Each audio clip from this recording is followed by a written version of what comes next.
Hello दोस्तों, आज के इस वीडियो में मैं आपको बताऊंगा किस तरीके से आप अपना खुद का एक कलर प्रेडिक्शन गेम बना सकते हैं। इस वीडियो में आपको स्टेप बाय स्टेप पूरा कलर प्रेडिक्शन गेम बनाना सिखाऊंगा। और अगर आप एक डेवलपर हैं और खुद का कुछ इस टाइप का कलर प्रेडिक्शन गेम बनाना चाहते हैं तो इस वीडियो को देखकर आप स्टेप बाय स्टेप पूरा कलर प्रेडिक्शन गेम बनाना सीख सकते हैं। और अगर आप एक डेवलपर नहीं है फिर भी कुछ इस टाइप का कलर प्रेडिक्शन गेम बनाकर मार्केट में लॉन्च करना चाहते हैं तो स्क्रीन पे दिए गए नंबर पर हमसे कॉन्टैक्ट कर सकते हैं, नहीं तो डिस्क्रिप्शन में दिए गए नंबर पर कॉल या टेक्स्ट भी कर सकते हैं। गेम बनाने के लिए आपको 3 चीजों की जरूरत पड़ेगी। सबसे पहला होस्टिंग, दूसरा डोमेन, तीसरा सोर्स कोड। होस्टिंग और डोमेन मैंने ऑलरेडी होस्टिंग जैसे परचेज कर लिया, परचेज करके दोनों को आपस में कनेक्ट कर लिया। सोर्स कोड भी मैंने ऑलरेडी डाउनलोड कर रखा है। तो चलिए देखते हैं गेम बनने के बाद आपको किस टाइप से शो होगा। सेकंड टैब में मैंने ओपन कर रखा है। गेम बनने के बाद आपको कुछ इस टाइप से शो होगा। सबसे पहले इसका पॉपअप आएगा, पॉपअप को क्लोज करता हूँ। गेम बनने के बाद आपको कुछ इस टाइप हो सकता है मेरी स्क्रीन अभी आपको ब्लर दिख रही हो, क्योंकि यूट्यूब की गाइडलाइंस है कि किसी भी टाइप का कलर प्रेडिक्शन गेम का हम प्ले और उसकी डेवलपमेंट नहीं दिखा सकते। इस वजह से मेरी स्क्रीन अभी आपको ब्लर दिख रही होगी। मैं इसको आपको रिफ्रेश करके दिखा देता हूँ। ये गेम अभी पूरी तरीके से लाइव है। सिंपली मैं अभी क्या करूंगा, सबसे पहले मेरा जो डोमेन है इस पे गेम लाइव है, इस पे मैं सबसे पहले डिलीट करूंगा। डिलीट करने के लिए सर्च के ऑप्शन में मैं फाइल में टाइप करूंगा। फाइल टाइप करने के बाद फाइल मैनेजर का ऑप्शन शो होगा। फाइल मैनेजर का ऑप्शन पे क्लिक करने के बाद एक्सेस फाइल ऑफ ninja91.in इस पे क्लिक करूंगा। इसके बाद पब्लिक अंडरस्कोर एचटीएमएल फोल्डर के अंदर जाऊंगा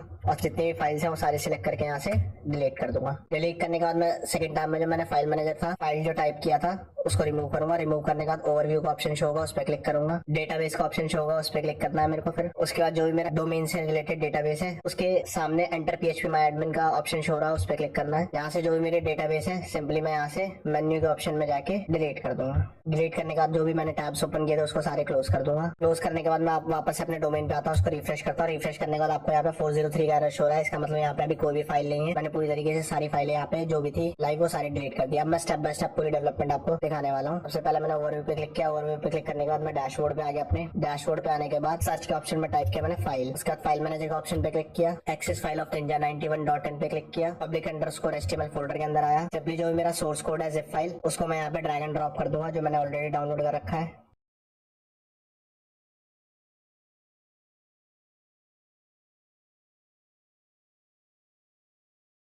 जैसी फाइल हमारी अपलोड हो जाएगी जिप फाइल को मेरे को सिलेक्ट करना है। सिलेक्ट करके उसको राइट क्लिक करना है। राइट क्लिक करने के बाद एक्सट्रैक्ट के ऑप्शन पे क्लिक कर देना है। उसके बाद चूज फोल्डर का ऑप्शन शो होगा, उसमें हमें डॉट टाइप करना है क्योंकि पब्लिक अंडरस्कोर एचटीएमएल के अंदर ही हमें इसको एक्सट्रैक्ट करना है। उसके बाद एक्सट्रैक्ट पे क्लिक कर दूंगा मैं। एक्सट्रैक्ट पे क्लिक करने के बाद हमारी जितने भी फाइल्स हैं वो सारी एक्सट्रैक्ट हो गई है यहाँ पे। उसके बाद जो भी हमारी जिप फाइल है उसको फाइंड करके सिंपली अब उसकी कोई हमें नीड नहीं है तो सिंपली उसको मैं डिलीट कर दूंगा।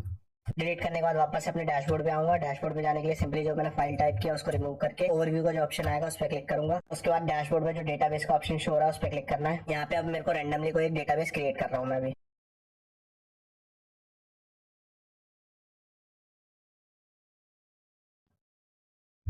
सिंपली यहाँ पे हमारा डेटाबेस क्रिएट हो गया। डेटाबेस क्रिएट होने का स्क्रॉल डाउन करके नीचे आऊंगा, उस पर एंटर PHP माय एडमिन पे क्लिक करूंगा। उसके बाद और इसमें मेरा जो भी डेटाबेस है सिंपली यहाँ पे मैं ड्रैग एंड ड्रॉप कर दूंगा। ये मैंने ड्रैग एंड ड्रॉप कर दिया। ड्रैग एंड ड्रॉप करने के बाद हमारा डेटाबेस जैसे ही अपलोड हो जाएगा यहाँ पे सक्सेस का ऑप्शन शो होगा। सक्सेस का ऑप्शन होने के बाद उसको कट करूंगा। कट करने के बाद जो भी मेरा डेटाबेस है उस पर क्लिक करूंगा। यहाँ पे मेरे को सारी अपने डेटाबेस की टेबल्स यहाँ पे शो हो रही है। उसके बाद क्या करूंगा, मैं अपने वापस से डोमेन पे आऊंगा। डोमेन पे आने के बाद इसको रिफ्रेश करूंगा। रिफ्रेश करने के बाद आप जैसे कि देखेंगे मेरा गेम अभी लाइव हो गया, बट स्टिल इसमें अभी काफी सारी चीजें हमें शो नहीं हो रही, जैसे लोगो हो गया, काफी सारी इमेजेस जो है वो अभी शो नहीं हो रही। क्यों? क्योंकि डेटाबेस की फाइल हमने अपलोड कर दी, कोड की फाइल हमने अपलोड कर दी, बट दोनों को आपस में कनेक्ट नहीं किया। इसकी वजह से जो हमारी इमेज वगैरह सारा वो सारी चीजें हमें लोड नहीं ले रही। तो उसके simply public underscore HTML folder के अंदर आऊंगा मैं। उसके अंदर आने के बाद कंट्रोल फोल्डर फाइंड करूंगा। कंट्रोल फोल्डर को ओपन करूंगा। उसके बाद activity.php फाइल को ओपन करूंगा। इसमें क्या करना है, सिंपली जो मेरा डेटाबेस का यूजर नेम पासवर्ड है उसको कॉपी करूंगा। उसको कॉपी करने के बाद यहाँ पे जो भी मेरा यूजर नेम पासवर्ड है उसको यहाँ पे मैं अपडेट कर दूंगा। सेव करने के बाद db एक्शन फाइल ओपन करूंगा। इसमें भी सेम चीज अपना डेटाबेस अपडेट करूंगा।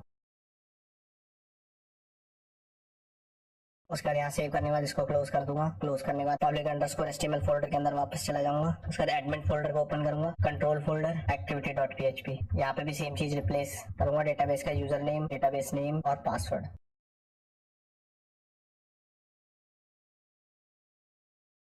सिंपली यहाँ पे मैंने डेटाबेस अपना कनेक्ट कर दिया। कनेक्ट करने के बाद वापस से मैं अपना डोमेन पे आऊंगा। डोमेन पे आने के बाद इसको रिफ्रेश करूंगा। अब यहाँ जैसे ही मैं रिफ्रेश करता हूँ मेरा लोगो जो यहाँ पे शो नहीं हो रहा था वो सारी चीजें अब यहाँ पे मेरे को शो होने लगी है। इसके बाद आ जाते हैं हम इसके एडमिन पैनल पे। एडमिन पैनल पे जाने के लिए सिंपली डोमेन के आगे /admin टाइप करना है मुझे। उसके बाद एडमिन का लॉगिन पेज आएगा। बाय डिफॉल्ट आपको एक एडमिन का लॉगिन आईडी पासवर्ड दिया जाता है। सिंपली उसी से आप लॉगिन कर लेंगे। यहाँ पे लॉगिन करने के बाद आपको लॉगिन सक्सेस का मैसेज यहाँ पे शो होगा। लॉगिन करते हैं आपको डैशबोर्ड, एडमिन का डैशबोर्ड शो हो जाएगा। एडमिन के डैशबोर्ड में आपको ऑल मेंबर्स जो भी आपके ओवरऑल एप्लीकेशन पे टोटल मेंबर्स है उसकी सारी डिटेल्स आपको ऑल मेंबर्स नंबर्स में शो होगी। टुडे न्यू यूजर, जो भी आज नए यूजर्स रजिस्टर हुआ है उसकी सारी डिटेल्स आपको टुडे न्यू यूजर रजिस्टर्स में शो होगी। वॉलेट बैलेंस, ओवरऑल एप्लीकेशन में आपके जितने टोटल यूजर्स हैं उनके वॉलेट को ऐड करके जो वॉलेट बैलेंस होगा वो सारी डिटेल्स आपको वॉलेट बैलेंस में शो होगा। उसका टुडे रिचार्ज, जो आज नया रिचार्ज हुआ है वो सारी डिटेल्स आपको टुडे रिचार्ज में शो होगी। टोटल रिचार्ज जो अभी तक ओवरऑल एप्लीकेशन पे रिचार्ज हुआ टोटल रिचार्ज में शो होगा। उसका टोटल विड्रॉ, जो अभी तक टोटल ओवरऑल एप्लीकेशन पे विड्रॉ हुआ उसकी सारी डिटेल्स आपको टोटल विड्रॉ में, टुडे विड्रॉ में जो आज विड्रॉ अमाउंट हुआ है वो सारी डिटेल्स आपको टुडे विड्रॉ अमाउंट में शो होगी। उसके बाद आ जाता हूँ मैं एजेंट सैलरी में। एजेंट सैलरी में क्या होता है कि आप कोई भी किसी भी एक यूजर को एजेंट असाइन करेंगे, उसके अंडरलाइन वो मल्टीपल यूजर्स ज्वाइन करवाएगा आपके अंडरलाइन, और उसके वर्क के बिहाफ पे आप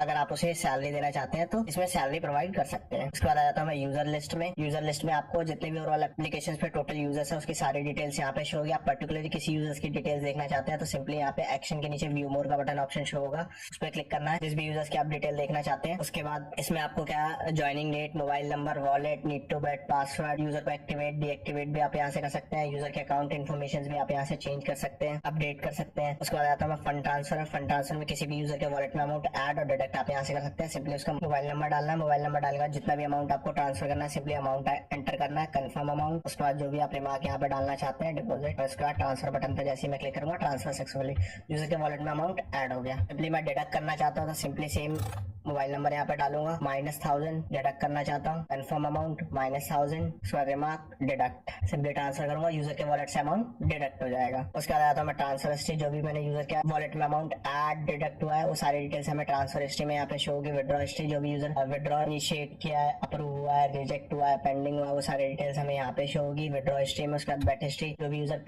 बेट प्ले करेगा जिस भी गेम में, जिस भी पीरियड में, जिस भी टाइप की यूजर विन किया है या लॉस किया है वो सारी डिटेल्स, बेट अमाउंट क्या था वो सारी डिटेल्स हमें बेट हिस्ट्री में यहाँ पे शो होगी। उसके बाद आता हूँ मैं ऑल रिक्वेस्ट में। ऑल रिक्वेस्ट में आपको withdraw request and deposit request का ऑप्शन मिलता है। बेसिकली बाय डिफॉल्ट हम दो मैनुअल मेथड देते हैं पेमेंट के लिए, और पेमेंट के दो टाइप्स के मेथड होते हैं, मैनुअल और ऑटोमेटिक। मैनुअल मेथड में क्या होता है, सारी चीजें आपको मैनुअली वेरीफाई करनी थी, यूजर के वॉलेट में अमाउंट मैनुअली ऐड और डिडक्ट करना पड़ता है। बट ऑटोमेटिक में क्या होता है, सारी चीजें आपको ऑटोमेटिकली वेरीफाई होती है, यूजर के वॉलेट में अमाउंट ऑटोमेटिकली डिडक्ट हो जाएगा और ऐड हो जाएगा। तो सिंपली विड्रॉ रिक्वेस्ट में जो भी यूजर विड्रॉ इनिशिएट करेगा सारी डिटेल्स आपको विड्रॉ रिक्वेस्ट में यहाँ पे शो होगी। आप मैनुअली यूजर के अकाउंट में अमाउंट ट्रांसफर करेंगे और एक्शन के नीचे जो बटन ऑप्शन शो होगा उस पर अप्रूव कर देंगे। उसका डिपॉजिट रिक्वेस्ट पे आ जाता है। डिपॉजिट रिक्वेस्ट में भी सेम, जो भी यूजर इनिशिएट करेगा सारे रिक्वेस्ट आपको यहाँ पे शो होगी। जब तक आप यहाँ से अप्रूव नहीं करेंगे यूजर के वॉलेट में अमाउंट ऐड नहीं होगा। उसके बाद आता है मैं कस्टम रिजल्ट्स में। कस्टम रिजल्ट में बाय डिफॉल्ट जो दो गेम हम देते हैं उसके कस्टम रिजल्ट्स आप यहाँ से दे सकते हैं। मैनुअली किसी भी यूजर को विन और लॉस करा सकते हैं। बेसिकली बाय डिफॉल्ट जो आता है इसमें लीस्ट अमाउंट विन आता है, आप चाहे तो रैंडम अमाउंट भी विन करा सकते हैं। इसमें सारे टाइम पीरियड्स के अलग अलग इसमें ऑप्शन है, 30 second, 1 minute, 3 minute, 5 minute, 10 minute. Same for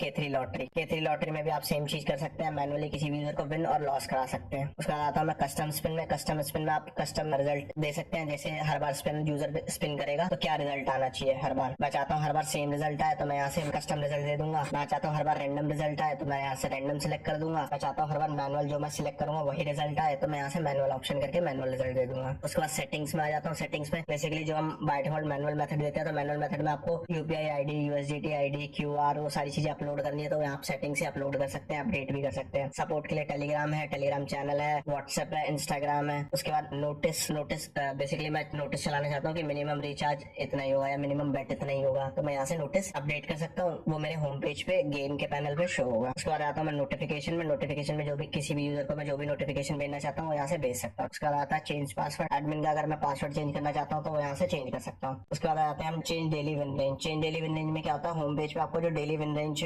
show हो रही है वो आप यहाँ से अपडेट कर सकते हैं। आप जो भी रेंज दिखाना चाहते हैं विन की वो सारी डिटेल्स आप यहाँ से अपडेट कर सकते हैं। उसके बाद एक्टिविटी अवार्ड आ जाता है। एक्टिविटी अवार्ड में जो भी एक्टिविटी अवार्ड आप सेट करेंगे, यूजर अगर जैसे 1 लाख बेट करता है तो उसको 500 का रिवॉर्ड मिलेगा, 5 लाख बेट करता है तो उसको 1500 का अवार्ड मिलेगा, रिवॉर्ड्स मिलेंगे। उसके बाद आता है मैं इन्विटेशन बोनस में। इन्विटेशन बोनस में 13 लेवल्स तक रेफरल लेवल्स है। इसमें अलग अलग रेफर पर्सन को रेफर करने पे और चीजें करने पे आपको मल्टीपल अमाउंट्स ऑफ विन होंगे। उसके बाद आ जाता हूँ मैं लेवल सेटिंग्स में। लेवल सेटिंग्स में आपको क्या होगा, change first recharge commission, change bet commission. आप चाहें तो इसमें 10 लेवल तक फर्स्ट रिचार्ज कमीशन सेट कर सकते हैं जो 10 लेवल तक रेफरर को अर्न होगी। उसके बाद बेट कमीशन पे आ जाता हूँ। बेट कमीशन में 10 लेवल तक कमीशन इसमें सेट कर सकते हैं जो आपके बेट पे रेफरर को कमीशन मिलेगी। उसके बाद आ जाता हूँ मैं इशूज पे। जो भी यूजर इशू रेज करेगा वो सारी डिटेल्स आपको यहाँ पे शो होगी। आप गेट पे जाके उसको प्रोसेस में भी कर सकते हैं, इन प्रोग्रेस भी कर सकते हैं, सेंड भी कर सकते हैं या कंप्लीटेड भी कर सकते हैं। उसके बाद आता हूँ मैं गिफ्ट जोन। गिफ्ट जोन में जो भी आप गिफ्ट कार्ड क्रिएट करेंगे यूजर के रिडीम के लिए, इसमें आप सारी चीजें पे जैसे टोटल अवेलेबल आप कितना करना चाहते हैं, कितने अमाउंट का क्रिएट करना चाहते हैं, वो सारी डिटेल्स आप यहाँ से क्रिएट कर सकते हैं। उसके बाद हमारा लॉग आउट ऑप्शन में बेसिकली मैं log out for the security purpose में अपना जो भी मेरा एडमिन पैनल है उसको लॉग आउट कर दूंगा, ताकि मेरे एडमिन पैनल को मिस यूज ना कर सके, किसी भी यूजर के वॉलेट में अमाउंट ऐड और डिडक्ट ना कर सके, बिजनेस लॉस ना करा सके। तो इसी तरह की वीडियो आप अगर आगे भी देखना चाहते हैं तो प्लीज लाइक करें, शेयर करें, सब्सक्राइब करें।